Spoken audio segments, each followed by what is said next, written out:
Le premier axe, c'est de mener une lutte encore beaucoup plus soutenue contre l'impunité. Parce que nos adversaires, ils vont chercher à nous dénigrer par tous les moyens, à nous fragiliser, à nous opposer avec nos populations. Et dans ces cadres-là, notre principal ennemi, c'est la perception de l'injustice et de l'impunité. Si le sentiment d'injustice et d'impunité s'installe dans la tête des populations, il n'y a rien à faire. C'est pourquoi nous devons prendre toutes les dispositions pour lutter contre l'impunité. Cela va passer par le fait d'engager des poursuites de façon systématique chaque fois qu'il y a violation de la loi pénale. En fonction de la gravité des faits, vous apprécierez de l'opportunité ou non de prendre les mesures coercitives. Mais quand même, nous devons faire en sorte qu'aucun cas de violation des droits ne reste impuni. Il faudra tout judiciariser et cela est particulièrement important. Nous avons certaines catégories de dossiers particulièrement sensibles en cette période. C'est la question, par exemple, de l'esclavage par ascendance que nous connaissons dans certaines localités du pays, où nous assistons à des scènes de violence, de traitements inhumains et dégradants exercés sur certaines personnes parce qu'elles ont refusé d'accepter le statut d'esclave ou d'ancien esclave. Des gens qui sont chassés de leurs terres, ou en tout cas des terres qu'ils ont l'habitude de cultiver tout le temps pour leur survie, faisant d'eux des déplacés internes,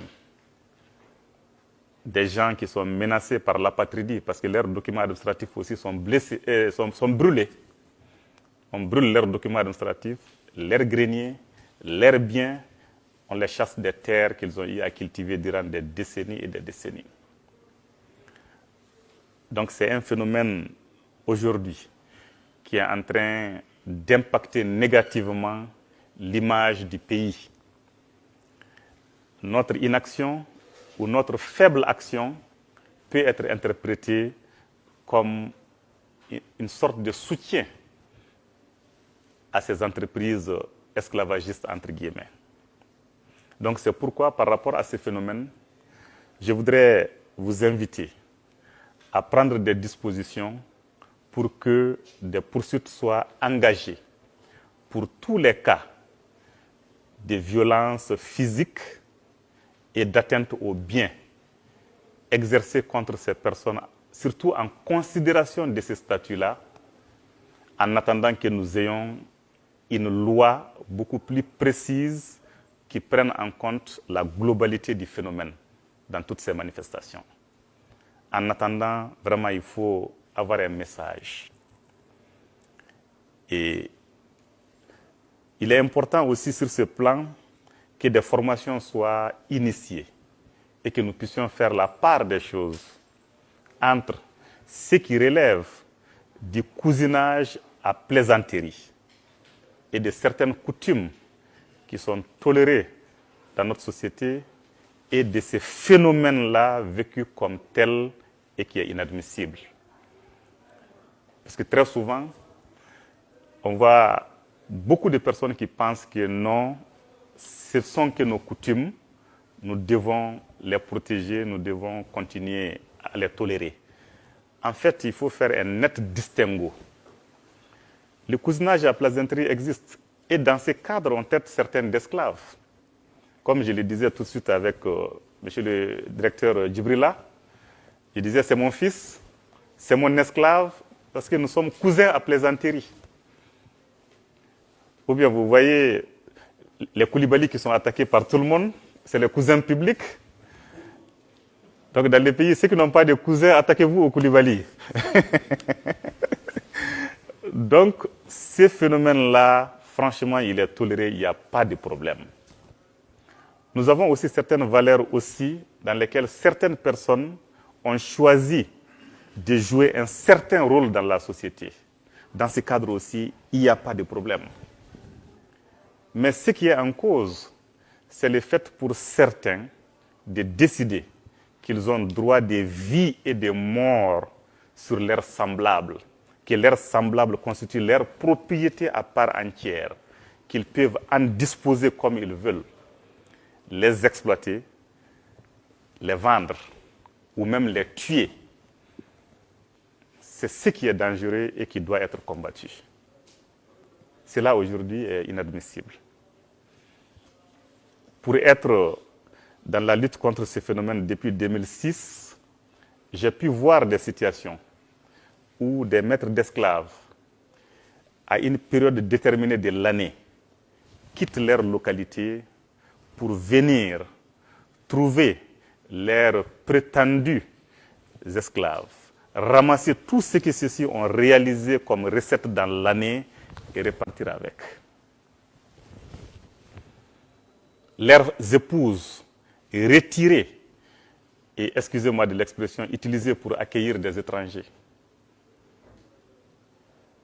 Et des jeunes enfants de rien du tout dans les milieux de ceux qui sont des prétendus maîtres qui viennent s'attaquer à des femmes de l'autre clan, de l'autre groupe, faire toutes sortes d'exactions, refuser de reconnaître les cas de grossesse qui en résultent. Beaucoup de situations, des situations vraiment difficiles. Aujourd'hui, si bien que le pays est indexé sur la scène internationale. Les rapports des Nations Unies et d'autres organisations sur la situation au Mali nous accablent. Et lorsque ces situations commencent, nous devons faire attention pour essayer de jouer notre partition. Sinon, c'est des portes d'entrée pour ceux qui cherchent à nous créer des problèmes. Faisons en sorte que nous puissions jouer notre rôle, notre partition. Cela est très important. À côté de ce phénomène, il y a les violences sexuelles faites aux femmes et aux jeunes filles en particulier, notamment dans les zones de conflit. Ces questions-là, nous devons les traiter avec aussi beaucoup d'efficacité. Nous avons beaucoup de partenaires qui s'intéressent à ces questions. Mais au-delà de l'intérêt que les partenaires ont pour ces questions, nous-mêmes, en tant que personnes humaines, nous-mêmes, compte tenu de nos valeurs, nous ne devrions pas laisser de telles choses se produire chez nous. Donc il est important que nous puissions prendre ces problèmes à bras le corps et lutter de façon efficace. Parce que les violences sexuelles sont devenues aujourd'hui une arme de guerre. Quand un chef de famille se voit humilié par son viol, lui homme, devant les membres de sa famille, par le viol de sa femme ou de ses enfants devant lui-même en toute impuissance. C'est des phénomènes extrêmement graves et je sais que beaucoup préféreraient se suicider ou aller à l'aventure pour ne jamais revenir que de rester dans cette localité. Donc, nous devons lutter de façon soutenue contre ces phénomènes. La traite des personnes fait partie aussi de ces questions que nous devons prendre à bras le corps. Dans le cadre de cette traite-là, ce sujet est tellement important pour l'humanité d'une manière générale. Mais les partenaires aussi en font une conditionnalité pour nous accorder beaucoup d'aide. Beaucoup d'aides qui nous parviennent sont conditionnées à l'efficacité de la lutte que nous menons contre ces phénomènes-là. Au-delà de la nécessité pour nous de prendre des dispositions pour avoir ces aides qui sont tellement utiles pour nous, il y a le fait que nous devons sévir contre ces phénomènes pour empêcher que nos frères, nos sœurs, nos enfants aillent mourir dans les déserts, qu'ils aillent mourir sur la mer Méditerranée, qu'ils aillent finir leur vie en prison ou en situation d'esclavage dans certaines zones. Donc nous devons empêcher cela. Donc c'est pourquoi nous devons lutter contre ces phénomènes aussi. Il est particulièrement important. Il en est de même du trafic illicite des migrants.